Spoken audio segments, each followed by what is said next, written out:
Professor Horror. Scary Stories. Midnight's Missing Child. The town of Silver Hollow was no stranger to urban legends and eerie tales.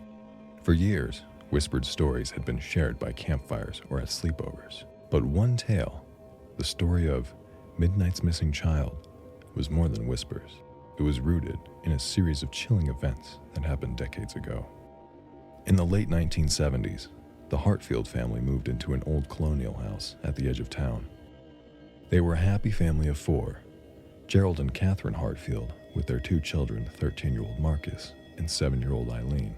Their house, though aged, was grand, with beautiful but slightly overgrown gardens.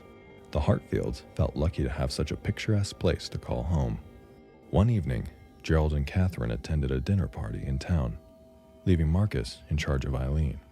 Marcus was often trusted to look after his younger sister, and this evening was no different.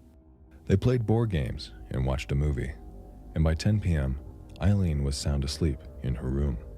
Feeling the weight of responsibility, Marcus decided to check on Eileen one last time before heading to bed himself. Seeing her peacefully asleep, he peeked into her room, turned off her light, and closed the door. Around midnight, a piercing scream shattered the silence. Marcus, disoriented and panicked, raced into Eileen's room. The window was open, curtains billowing, but Eileen was nowhere in sight.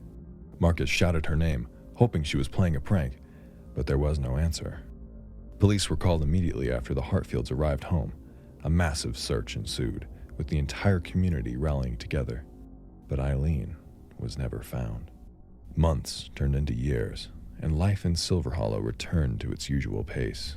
But the Midnight's Missing Child story became a cautionary tale for children to be careful, especially after dark. It wasn't just the fact Eileen vanished that made this tale horrific. It was what Marcus reported seeing that added the sinister twist.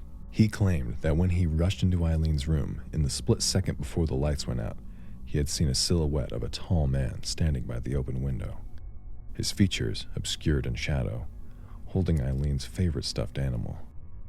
It was the same toy found dropped outside below the window. The police had initially suspected Marcus, given the lack of evidence of a break-in, but they couldn't find any solid evidence against him. The stuffed animal below the window pointed to someone taking her, but no one could explain how the intruder entered or left without a trace. Years later, another chilling development shook the town to its core. A retired detective, obsessed with the unsolved case, was sifting through old evidence when he stumbled upon some old Polaroid photos. They were taken by a local boy who was into photography in the late 70s. One showed the Hartfield house from a distance, dated a day just before Eileen's disappearance. In the photo, barely visible in the bushes at the edge of the garden, was the figure of a tall man watching the house intently. The detective tried to track down the man, but the trail went cold. The story of the Midnight's Missing Child remains unsolved. But one thing is certain: someone, a stranger lurking in the shadows, had been watching, waiting for the right moment. And so, every year on the anniversary of Eileen's disappearance, the town's children are warned to lock their windows tight.